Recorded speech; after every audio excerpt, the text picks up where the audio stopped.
साथियों नमस्कार। गुरुकुल ज्ञान गंगा चैनल में आपका फिर से स्वागत है। आज हम गुरुकुल ज्ञान गंगा में एक नई सीरीज शुरू करने वाले हैं जिसमें हम इंडियन ज्योग्राफी से शुरू करेंगे और वर्ल्ड ज्योग्राफी साथ ही साथ वर्ल्ड मैपिंग सहित और भारतीय मैपिंग भी पढ़ेंगे। देखिए, वर्ल्ड ज्योग्राफी के अलावा भारतीय ज्योग्राफी भी बहुत बड़ा महत्वपूर्ण टॉपिक है और हम जो ज्योग्राफी पढ़ेंगे वह जीरो से पढ़ेंगे, यानी भारत के स्टार्टिंग से लेकर के अंतिम तक, जहाँ तक भारतीय भूगोल में इंपॉर्टेंट क्वेश्चन बनते हैं वहाँ तक हम कंप्लीटली पढ़ेंगे। तो आज हम शुरू कर रहे हैं भारत के भूगोल से। देखिए, भारत के भूगोल में कई ऐसे टॉपिक्स हैं जहाँ से लगातार एग्जाम्स में क्वेश्चन पूछे जाते हैं। कई ऐसे कंटेंट इंपॉर्टेंट है जहाँ से कंटिन्यू क्वेश्चन कुछ न कुछ एग्जाम में आते हैं। ज्योग्राफी एक ऐसा सब्जेक्ट है जो जीएस के माध्यम से या जीएस के आधार पर आप बहुत ही महत्वपूर्ण समझ सकते हैं, क्योंकि जीएस में 3 सब्जेक्ट होते हैं, चाहे आपका ज्योग्राफी है, हिस्ट्री है, पॉलिटी है। ये तीनों सब्जेक्ट हर किसी एग्जाम के लिए इम्पोर्टेंट है। तो यदि आप एसएससी की तैयारी कर रहे हैं या उत्तराखंड एग्जाम्स की तैयारी कर रहे हैं या नेशनल लेवल की किसी अदर एग्जाम्स की तैयारी कर रहे हैं या आने वाले उत्तराखंड में जो लैब असिस्टेंट के आए हैं उसमें जो जीएस पूछी जाएगी वहाँ भी ये सब्जेक्ट इम्पोर्टेंट होने वाला है। तो आज हम सीधा शुरू करते हैं भारत के भूगोल से। देखिए, भारत का भूगोल पढ़ने के लिए पहले हमें भारत की स्थिति जाननी पड़ेगी, या भारत कैसा एक देश है फिजिकल स्ट्रक्चर के आधार पर, इस पर भी थोड़ा सा बात करते हैं क्या स्थिति है। अच्छा, भारत का भूगोल को समझने के लिए हम कहाँ से शुरुआत करते हैं। देखिए, 1920 के दशक में एक विद्वान हुए हैं जर्मन के, जिनका नाम था अल्फ्रेड वेगनर। देखिए, अब वेगनर का भारत के भूगोल से क्या रिलेशन है इस पर भी बात करते हैं। 1920 के दशक में वेगनर एक विद्वान हुए हैं जिन्होंने एक प्लेट विवर्तनिक नामक सिद्धांत दिया था। एक्चुअल में प्लेट विवर्तनिक का मतलब ये था कि जो पूरी पृथ्वी के अंदर 7 बड़ी महाप्लेटें हैं, यानी बड़ी प्लेट्स हैं, यानी बड़े भूखंड हैं, वे भूखंड एक समय में एकजुट थे और उस एकजुटता के कारण एक समय बाद ऐसा हुआ जहां से वो विखंडन होने लग गए, यानी आपस में टुकड़े टुकड़े होने लग गए। ये वेगनर महोदय ने यही कहा था 1920 में। इन्होंने प्लेट विवर्तनिक सिद्धांत दिया था। विवर्तनिक सिद्धांत, ये सिद्धांत बहुत बार पूछा जाता है। ये सिद्धांत ऐसा नहीं कि ये ज्योग्राफिकली है, ये सिद्धांत आपके भूगोल के स्टार्टिंग पॉइंट से लेकर के ये जो नॉलेज है यहाँ इंपॉर्टेंट हो जाता है प्लेट विवर्तनिक सिद्धांत में। तो इन्होंने ये कहा था कि भाई एक समय था, वह समय था प्री कैम्ब्रियन एज, यानी उस काल को कहा गया है प्री कैम्ब्रियन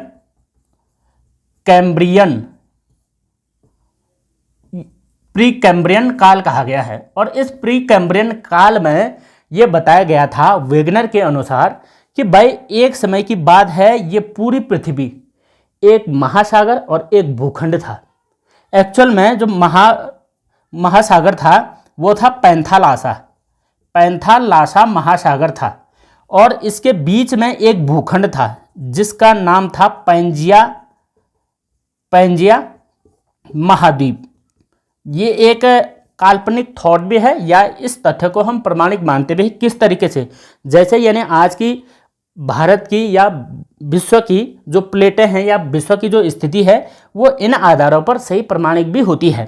तो पैंजिया महाद्वीप जब था तो पैंजिया महाद्वीप एक था, और एक समय बाद पैंजिया महाद्वीप में क्या होता है, ये महाद्वीप कुछ खंडों में विभाजित होने लग जाता है। पैंजिया महाद्वीप 2 भागों में बट गया था, और पैंजिया महाद्वीप जब 2 भागों में बटा तो 2 टुकड़े हो गए, यानी एक उत्तरी खंड हो गया और एक दक्षिणी खंड। उत्तरी खंड को कहा गया अंगारा लैंड कहा गया, और जो दक्षिणी खंड था उसको कहा गया गोंडवाना लैंड। अब गोंडवाना लैंड और अंगारा लैंड का क्या मतलब है। देखिए, ये जो अंगारा लैंड है इसमें वर्तमान में जो महाद्वीप हैं, कुछ महाद्वीप यहाँ हैं और कुछ महाद्वीप यहाँ हैं। देखिए, यहाँ जो महाद्वीप थे वो था उत्तरी अमेरिका, इसी में था। मतलब पहले स्टार्टिंग में जब ये पैंजिया महाद्वीप था तो यहाँ का एक हिस्सा है। उसके बाद ये था यूरोप, इसी में माना गया है। यूरोप के साथ साथ एशिया इसी में माना गया है। अगर हम इधर की बात करें गोंडवाना लैंड की, तो गोंडवाना लैंड में दक्षिणी अमेरिका इसी में माना गया है, दक्षिणी अमेरिका इसी का हिस्सा था। उसके बाद अफ्रीका इसी का हिस्सा था, और साथ ही साथ ऑस्ट्रेलिया जो महाद्वीप है, ऑस्ट्रेलिया भी इसी का हिस्सा था। अब हम ये जानेंगे भाई भारत कहाँ था। यदि ये तो हमने इस तरीके से बांट दिया है, या आप अंटार्कटिका कहें तो अंटार्कटिका भी इसी का हिस्सा था, अंटार्कटिका, क्योंकि अंटार्कटिका दक्षिण में है तो इसी का हिस्सा था। अब भारत कहाँ था, हम तो पढ़ रहे हैं भारत का भूगोल, तो भाई भारत के भूगोल के बारे में जानना है। एक्चुअल में भारत का जो स्थान था वो था गोंडवाना लैंड में, गोंडवाना लैंड। तो गोंडवाना लैंड और अंगारा लैंड, ये वाले हिस्से का जो जिक्र किया है वे वेगनर महोदय ने किया है, अल्फ्रेड वेगनर। ये जर्मन के थे, इन्होंने 1920 के आसपास एक थ्योरी दी थी जिसका नाम है प्लेट विवर्तनिक सिद्धांत। जब हम प्लेट विवर्तनिक सिद्धांत के बारे में पढ़ेंगे, यानी फिजिकल ज्योग्राफी पढ़ेंगे, उसमें इसको ज़्यादा डीपली डिस्कस करेंगे। लेकिन हम यहाँ पर केवल इतना समझना चाहते हैं भाई भारत कहाँ था और भारत की स्थिति क्या थी। अब यहाँ से देखिए आगे बात करते हैं। ये तो हम समझ गए कि भारत एक समय में किसका हिस्सा था, गोंडवाना लैंड का हिस्सा था। अब उन्होंने ये कहा था कि भाई जो प्री कैम्ब्रियन काल है, प्री कैम्ब्रियन काल से लेकर के अंतिम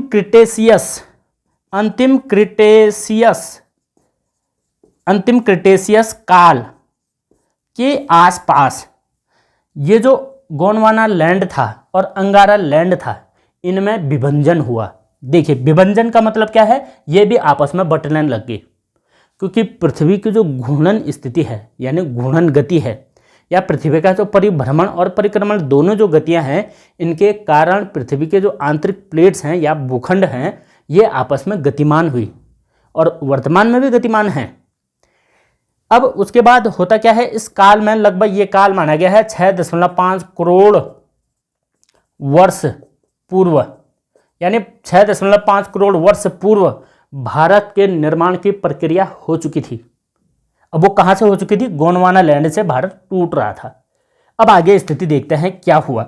अब इसके बाद हम ये समझ लेते हैं कि भारत भाई पहले था कहाँ और अब की स्थिति भारत की कहाँ पर है, क्योंकि ये जानना पहले बहुत ज़रूरी है कि हमारा भूखंड कहाँ से आया और क्या स्थिति है।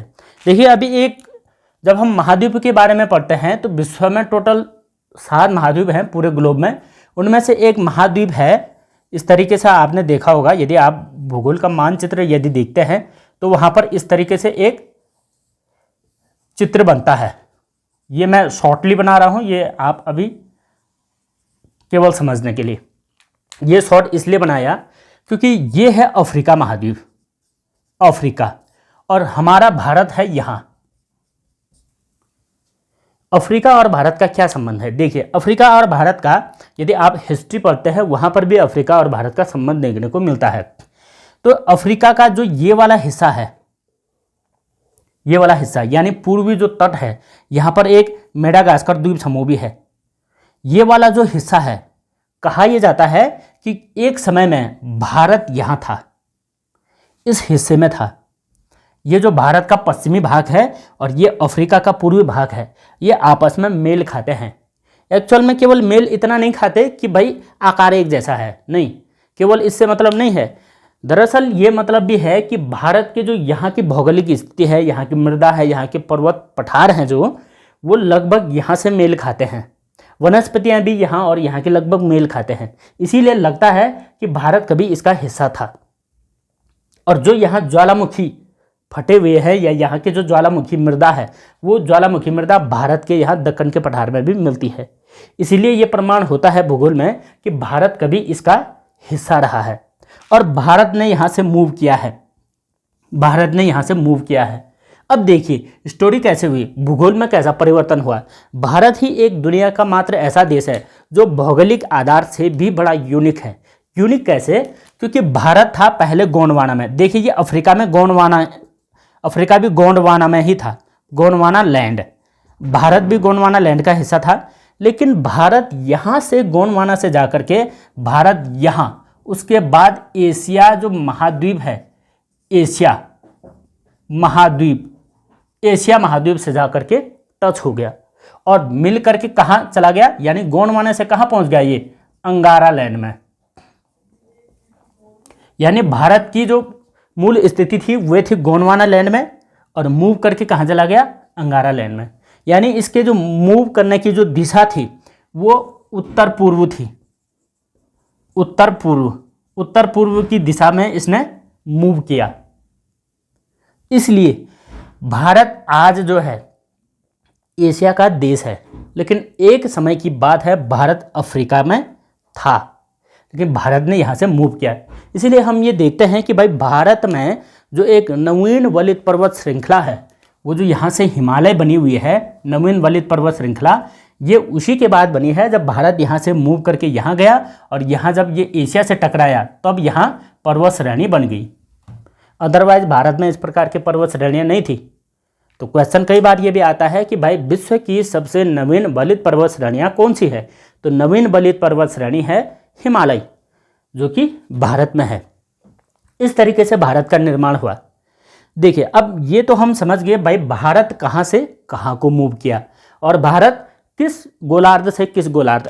अब देखिए, जैसे गोलार्ध की हम बात करें तो भारत की स्थिति कैसे है? अभी भारत अभी उत्तरी और पूर्वी गोलार्ध में है, लेकिन हो सकता है कि भारत पहले ये भूमध्य रेखा के आसपास रहा हो, भूमध्य रेखा, और भूमध्य रेखा से भारत कहां तक मूव कर गया? कर्क रेखा तक। यानी 0 डिग्री से भारत ने मूव किया 23.5 डिग्री तक। ये अनुमान आप लगा सकते हैं, क्योंकि भारत के जो मूव करने की दिशा थी वो कहाँ थी? उत्तर पूर्व दिशा। और आज भारत उत्तर पूर्व दिशा में ही है। देखिए, कई बार क्वेश्चन ऐसा आता है कि विश्व के जो ग्लोब है या विश्व का जो मानचित्र है उसमें भारत की स्थिति कहाँ पर है। तो इस पर भी बात करते हैं। भाई भारत की स्थिति कहाँ है, ये हमने लोकेशन के हिसाब से जानना है, क्योंकि ये भी इम्पोर्टेंट क्वेश्चन है। देखिए, क्या स्थिति है भारत के ग्लोब पर। ये मैं स्टार्टिंग से इसलिए बता रहा हूँ ताकि आप लोग भूगोल को समझें और भारत को समझें, क्योंकि भारत का जो भौगोलिक विस्तार है या भारत का जो भौगोलिक डेवलपमेंट है वो इसी प्रकार से हुआ है। देखिए, दुनिया में ऐसा किसी देश के बारे में आपने नहीं पढ़ा होगा कि भाई इस तरीके से अफ्रीका से टूट करके कोई अन्य देश और वो भी उत्तर पूर्व में चला गया। ऐसा बहुत कम इंसिडेंट हुआ है, लेकिन भारत के साथ हुआ है। देखिए, अब यदि हम ग्लोब पर भारत की पोजीशन पढ़ें तो ग्लोब पर भारत की पोजीशन क्या है? देखिए, ग्लोब इस प्रकार से भूआब आकृति में है और यहाँ से मध्य से हमने खींचा है ये भूमध्य रेखा, जो कि 0 डिग्री है। इसको भूमध्य रेखा कहेंगे या भूमध्य रेखा कहें, या आप कह सकते हैं इक्वेटर लाइन। इंग्लिश में इक्वेटर हो गया और भूमध्य रेखा ये हो गया। उसके बाद यहाँ से एक 0 डिग्री देशांतर खींचते हैं, 0 डिग्री देशांतर, जिसको कि इंटरनेशनल टाइम जोन कहते हैं। इनके बारे में भी पढ़ेंगे।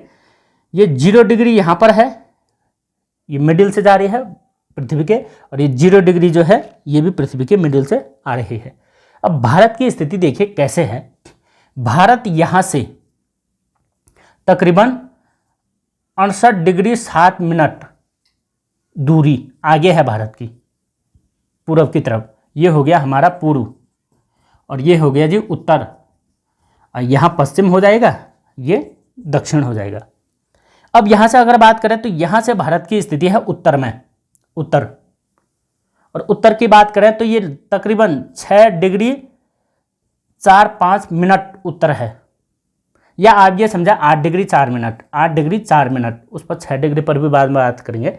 8 डिग्री 4 मिनट उत्तर है, यानी 8 डिग्री 4 मिनट हम यहाँ से भूमध्य रेखा से जब ऊपर जाते हैं तब भारत की स्थिति यहाँ से, यानी भारत की सीमा यहाँ से शुरू हो जाती है। और यदि यहाँ से हम ये 0 डिग्री से लेकर के यहाँ पूर्व की तरफ 68 डिग्री 7 मिनट जाएं तब जाकर के भारत की सीमा शुरू हो जाती है, यानी भारत की पोजीशन ठीक यहाँ पर है। अब आप दिशा देख लीजिए, ये पूर्व की तरफ है, ये पूर्व दिशा है, ये उत्तर दिशा है, और ना तो ये प्रॉपर पूर्व है ना तो प्रॉपर उत्तर है, तो इस कंडीशन में है, यानी इसको दिशा को कहेंगे उत्तर पूर्व दिशा। ये तो ग्लोब की लोकेशन है, ग्लोब की लोकेशन है, उत्तर पूर्व दिशा भारत की स्थिति है। अब जब हम अक्षांश और देशांतर पढ़ते हैं वहां पर भी पता चल जाता है भारत की स्थिति क्या है। तो उत्तर पूर्व की तरफ है, ये क्लियर हो जाना चाहिए, क्योंकि जो ग्लोब होता है ग्लोब चारों तरफ सेम होता है, तो हम ये अंदाज़ा नहीं लगा पाते भाई है कहाँ, तो है ये लोकेशन है। अब इससे आगे बात करते हैं भारत के स्थिति के बारे में। ये तो ग्लोब के आधार पर हम समझ गए हैं। अब देखिए, यहाँ से आगे एक इम्पॉर्टेंट बात और है। यदि हम नॉर्मल भारत की कुछ अन्य बातें और करें, भारत की स्थिति के बारे में अगर हम बात करें, भारत की स्थिति क्या है और कहाँ पर है, तो भारत की स्थिति नॉर्मली इस तरीके से हम एक नॉर्मल सा भारत का मानचित्र बना लेंगे। खैर आप केवल समझने के लिए इसको समझें, केवल मैं एक डायग्राम बना रहा हूँ, ये मैं कोई भारत का रियली मानचित्र नहीं बना रहा हूँ, ताकि आप एक स्थिति समझें भारत की। ये भारत की स्थिति है इस तरीके से।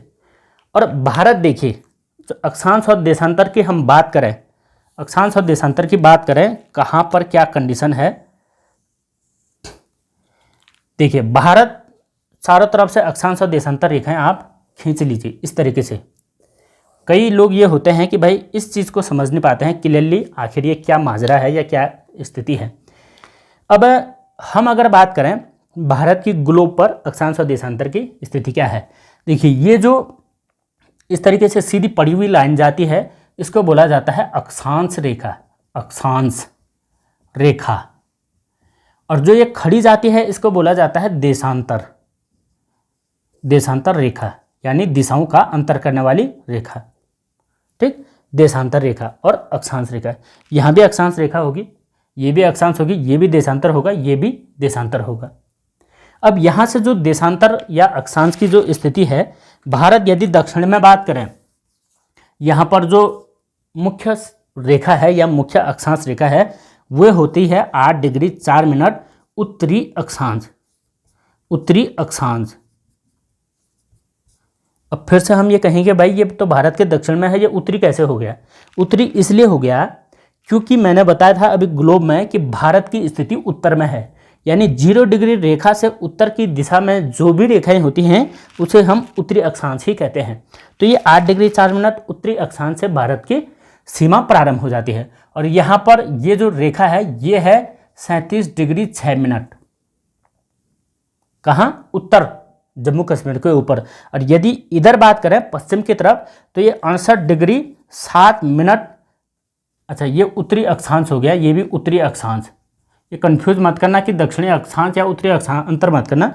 ये हो जाता है पूर्वी देशांतर। अब यहाँ पर भी हम वही कह रहे हैं पूर्वी देशांतर, जबकि ये तो पश्चिम में है। नहीं, ये हम ले रहे हैं 0 डिग्री देशांतर के आधार पर, क्या है? पूरब में है, इसलिए। अब यहाँ हो जाता है 97 डिग्री 25 मिनट, सेम वही पूर्वी देशांतर, पूर्वी देशांतर। अब देखिए ये पूर्वी देशांतर और उत्तरी अक्षांश के मध्य है। कैसे? 8 डिग्री 4 मिनट जो है यहाँ पर अंतिम पॉइंट, यानी भारत के मुख्य भूमि का अंतिम पॉइंट यहाँ पर है कन्याकुमारी। तो कन्याकुमारी के कैप मेमोरियल अंतरीप, कैप मेमोरियल अंतरीप। अगर इस तरीके से क्वेश्चन आएगा कि भारत के मुख्य भूमि का दक्षिणी पॉइंट कौन सा है, तो भारत के मुख्य भूमि का दक्षिणी पॉइंट कैप मेमोरियल अंतरीप है, जो कि कन्याकुमारी में है, जहां से 8 डिग्री 4 मिनट उत्तरी अक्षांश रेखा गुजरती है। अभी मैंने भारत का दक्षिणी बिंदु नहीं बताया, ये मैंने बताया दक्षिणी अंतिम मुख्य भूमि का स्थान। अब देखिए यदि उत्तर की बात करें तो उत्तर में यहां पर एक स्थान है जिसको कहा जाता है इंदिरा कौल। क्या कहते हैं? इंदिरा कौल, इंदिरा कौल। और ये है हमारे यहाँ लद्दाख, यहाँ टॉप में लद्दाख में इंदिरा कौल। ये क्या हो जाएगा? इंदिरा कौल हो जाएगा सबसे उत्तरी सीमा, यहाँ से आगे हमारी सीमा नहीं है। जैसे यहाँ हमारा स्थलखंड का अंतिम पॉइंट है। इधर की बात करें, यदि पश्चिम की बात करें तो पश्चिम में हमारा अंतिम छोर कौन सा है? तो पश्चिम में जो ये 68 डिग्री 7 मिनट है, ये लास्ट पॉइंट है हमारा। यहाँ पर एक एरिया है सरक्रीक में गुहार मोती नामक जगह है। गुहार मोती, यानी इसको कहीं कहीं गोरा मोता भी लिखा होगा, गोरा मोता या गुहार मोती अंतिम पॉइंट है हमारा पश्चिम क्षेत्र में। और यदि हम पूरब की बात करें तो पूरब की बात यहाँ अरुणाचल प्रदेश में किबिथु नामक जगह है, यानी वालांगू जगह में एक जगह का नाम है किबिथु। किबिथु भाई, कभी कभार ये जो पॉइंट है ना, ये जो नाम है, इसी में हम लोग कंफ्यूज कर जाते हैं। जब अचानक से एग्ज़ाम में आ जाए तो हम भ्रमित हो जाते हैं, लेकिन ये नॉर्मल सी बात है। ये आपने इससे पहले भी पढ़े होंगे, और पढ़े हैं तो रिवीजन कर लें, क्योंकि भाई जब तक हम रिवीजन नहीं करते हैं तब तक मेमोरी में स्थिर रहते भी नहीं है। तो रिवीजन करना बहुत ही ज़्यादा ज़रूरी है। तो इस हिसाब से हमारा क्या हो गया, पश्चिमी जो पॉइंट हो गया है वो हो गया है गोरामोता यानी गुहार मोती। जो पूर्वी पॉइंट हो गया उसका नाम है किबिथु, और ये है यहाँ अरुणाचल में, अरुणाचल प्रदेश AP। और ये वाला हो जाएगा GJ यानी गुजरात में, और ये कन्याकुमारी हो जाएगा TM तमिलनाडु, और ये हो गया हमारा LKH लद्दाख। 4 बिंदु हो गए हैं, इसी के अंदर भारत है। लेकिन यहाँ पर एक क्वेश्चन और है, क्या भारत का जो अंतिम पॉइंट है, दक्षिणी पॉइंट, क्या वो 8 डिग्री 4 मिनट पर ही है, या उसके लिए कुछ अलग स्थान है, या नीचे है, ऊपर है, कहाँ है? क्योंकि भारत का जो अंतिम बिंदु कहा जाता है वो इसे नहीं कहा जाता है। ये मैंने किस तरीके से बताया, ये मुख्य भूमि का अंतिम छोर है, न कि भारत का अंतिम पॉइंट। एक्चुअल में भारत का अंतिम पॉइंट यहाँ जब अंडमान निकोबार द्वीप समूह में हम लोग जाते हैं तो इस पॉइंट से नीचे है भारत का अंतिम पॉइंट, और उसका नाम है इंदिरा पॉइंट, या उसको इंदिरा पॉइंट की जगह पार्सन पॉइंट भी कहते हैं। ये जो इंदिरा पॉइंट है, अब इसकी स्थिति क्या होगी, क्या ये भी 8 डिग्री 4 मिनट पर है? नहीं, ये है 6 डिग्री 4-5 मिनट पर। इसका मतलब क्या है, 8 डिग्री 4 मिनट से भी नीचे है, 4 मिनट से भी नीचे है। कुल मिलाकर के भूमध्य रेखा के और नज़दीक है ये।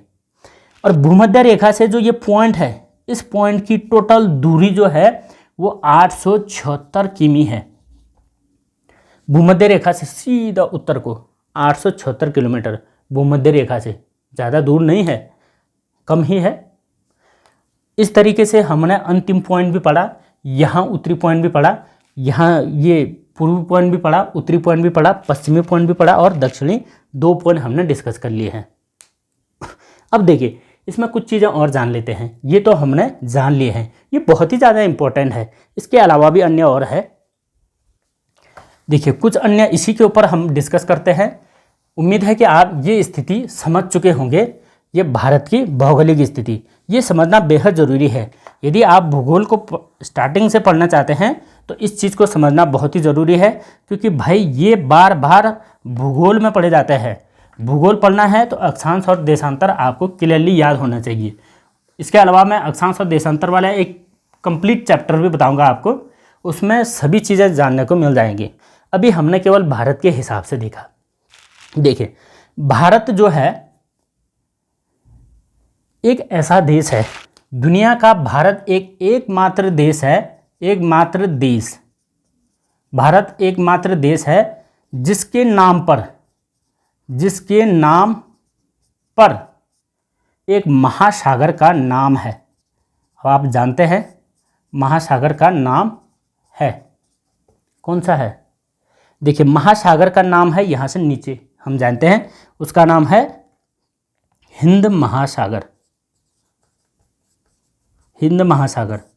क्या इस तरीके के नाम दुनिया के किसी अन्य देश के नाम के हिसाब से रखे गए हैं? बिल्कुल नहीं भाई। ऑस्ट्रेलिया के नाम से भी नहीं है, या महासागर का नाम, खैर सागरों का नाम तो छोटे छोटे आते हैं। या रसिया इतना बड़ा है, क्या रसिया के नाम से कोई महासागर है? नहीं है। केवल भारत के नाम के हिसाब से हिंद महासागर है। इसका मतलब हिंद महासागर का एक इम्पोर्टेंट देश भारत है, और हिंद महासागर के उत्तरी हिंद महासागर में ये आता है, यानी उत्तरी छोर में ये आता है। हिंद महासागर के उत्तरी छोर पर भारत है। अब देखिए, भारत की स्थिति क्या है। ये जो भारत है, यहाँ गुजरात से लेकर के यहाँ पश्चिम बंगाल तक, ये वाला जो एरिया है ना, ये वाला जो एरिया, ये पूरा का पूरा इस तरीके से समुद्र में घुसा हुआ है, समुद्र में घुसा हुआ है, यानी महासागर में घुसा हुआ है। तो कहा यह जाता है कि 1600 किलोमीटर भारत का प्रायद्वीप हिंद महासागर में घुसा हुआ है। देखो 1600 किलोमीटर अंदर, क्योंकि भारत का जो ये यहाँ से यहाँ वाला हिसाब है ना, ये तकरीबन 1600 किलोमीटर है, क्योंकि भारत का जो भूभाग है वो 1600 किलोमीटर अंदर हिंद महासागर में घुसा हुआ है। अब हिंद महासागर में घुसा हुआ है तो इसने हिंद महासागर को भी दो टुकड़े कर दिए। देखो, एक इधर बना दिया बंगाल की खाड़ी, ये भारत के इस भूखंड की वजह से हुआ है, और एक इधर देखिए, इधर बना दिया अरब सागर।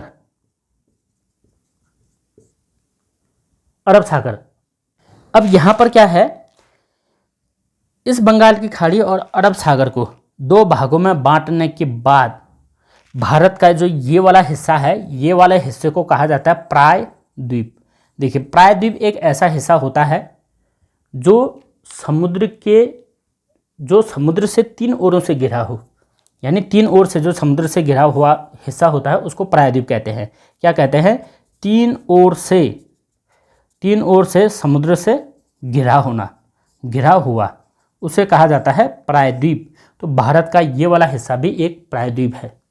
अब देखिए, इस हिस्से को भौगोलिक आधार पर कहा जाता है, जो ये नीचे घुसा हुआ है समुद्र में, इसको कहा जाता है यह उभय तटीय भाग है। भारत का उभय तटीय भाग है। उभय तटीय का मतलब यही है जिसका तट समुद्र के अंदर घुसा हुआ है। समुद्र के अंदर ही घुसा हुआ सा लगता है, ऐसा थोड़ी नहीं कि समुद्र काट कर अंदर चला गया, नहीं, ये समुद्र के अंदर घुसा हुआ है और ये उभरा वाला हिस्सा है, क्योंकि यहाँ ये जो हिस्सा है ये गहरे है, ये भी गहरा है, ये उठा हुआ है। भारत के मानचित्र को खड़े में नहीं समझेंगे, भारत का मानचित्र इस तरीके से होता है, तो बीच का हिस्सा उठा हुआ है जो कि स्थलखंड है, तो उभय तटीय है। उभय तटीय का मतलब ही यही है कि जो समुद्र के अंदर घुसा हुआ है। इस उभय तटीय का बहुत बड़ा लाभ होता है। बहुत बड़ा लाभ किस तरीके से होता है? जैसे व्यापार के आधार पर होता है, अंतर्राष्ट्रीय व्यापार जब हम करते हैं, या सांस्कृतिक आधार पर भी इसका बड़ा महत्व है, और राजनीतिक दृष्टि से भी बड़ा महत्वपूर्ण होता है। राजनीतिक, हमारा जो अंतर्राष्ट्रीय व्यापार पर जो कंट्रोल होता है, या अंतर्राष्ट्रीय व्यापार का जो हमें लाभ मिलता है, उसका एक कारण ये भी है भारत का प्रायद्वीप उभय तटीय होना। क्योंकि जो इंटरनेशनल ट्रांसपोर्ट होते हैं, वो ट्रांसपोर्ट के जो शिप आते हैं, वो कहीं ना कहीं हमारे जो यहाँ के बंदरगाह होते हैं, उन बंदरगाहों पर भी विश्राम करते हैं, और जब विश्राम करते हैं तो हम उनसे काफ़ी टैक्स ले लेते हैं, जिसका फ़ायदा सीधा हमारी सरकार को होता है, यानी हमारे देश को आर्थिक तरीके से होता है। तो सांस्कृतिक महत्व से भी और व्यापारी महत्व से भी बड़ा लाभ होता है। तो इस तरीके से हमने भारत को देखना है कि भारत का जो प्रायद्वीपीय हिस्सा है ये हिंद महासागर में घुसा हुआ है, और हिंद महासागर में जब ये घुसा तो इसने एक बंगाल की खाड़ी, एक जलीय क्षेत्र बना दिया, और एक अरब सागर जलीय क्षेत्र बना दिया है। अब जब हम इस तरीके से समझ गए हैं कि भाई भारत की स्थिति क्या है, भारत के आसपास जो हम देखते हैं, भारत के आसपास भी कुछ देश हैं इस तरीके से, जैसे हमने देखा है भारत से टच वाला एक नेपाल भी है, और यहाँ पर एक भूटान है, और यदि देखा जाए तो यहाँ पर एक म्यांमार देश है, म्यांमार, जिसका प्राचीन नाम वर्मा था। और इधर से देखें तो हमने एक पाकिस्तान भी बनाया है, पाकिस्तान, और यहाँ पर एक बांग्लादेश भी है, बांग्लादेश। तो ये सभी के सभी ये जो देश हैं, ये देश यानी भारत हो गया एक, और पाकिस्तान हो गया दो, और बांग्लादेश हो गया तीन, नेपाल हो गया चार, भूटान हो गया पाँच, म्यांमार हो गया छः। ये सभी देश आपस में मिलकर के भारतीय उपमहाद्वीप के देश कहलाते हैं। अब देखिए, भारतीय उपमहाद्वीप क्यों कहा, अन्य क्यों नहीं कहा, पाकिस्तान उपमहाद्वीप क्यों नहीं कहा, या म्यांमार उपमहाद्वीप क्यों नहीं कहा? देखिए, भारत के हिसाब से क्यों नाम पड़ा है भारत उपमहाद्वीप। भारत उपमहाद्वीपीय देश हैं ये। इसके पीछे का कारण क्या है? देखो, क्योंकि भारत ही सभी में से सबसे महत्वपूर्ण अवस्थिति रखता है हिंद महासागर में, और हिंद महासागर तथा जो ये भारत का हिस्सा है ये एक भारतीय प्लेट में है। किस में है? एक भारतीय प्लेट। एक्चुअल में प्लेट का मतलब यह है एक भूखंड, धरती का एक भूखंड, जिसमें आधा हिंद महासागर है और आधा भारत है, और आधे ये टुकड़े हैं, यानी पाकिस्तान भी है, नेपाल भी है, बांग्लादेश है, भूटान है, म्यांमार है। ये सभी के सभी जो देश मिलकर के कहलाते हैं भारतीय उपमहाद्वीप के देश कहलाते हैं। उपमहाद्वीप क्यों, कंप्लीट महाद्वीप क्यों नहीं?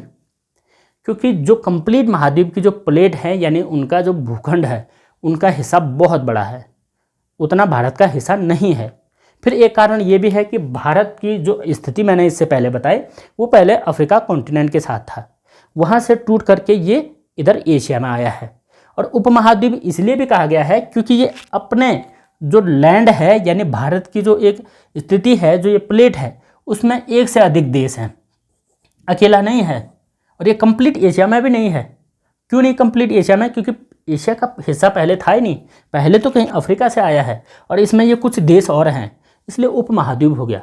कंप्लीट महाद्वीप भी नहीं है क्योंकि कहीं और से आया है, और उपमहाद्वीप इसलिए है क्योंकि इसमें अन्य देश भी है, इसलिए उप कहलाया। ठीक, इस तरीके से हमने देखा कि भारत हर तरीके से इम्पोर्टेंट देश है और ऐसा देश भी है जो कि कहीं अन्य महाद्वीप से अन्य में चला गया। देखिए इसके अलावा यहाँ पर जो देखिए यहाँ पर दो देश और हैं भारत के। एक यहाँ पर ये जो देश है श्रीलंका, हमारा पड़ोसी देश, और श्रीलंका के अलावा यहाँ पर इस क्षेत्र में एक मालदीव है, मालदीव देश।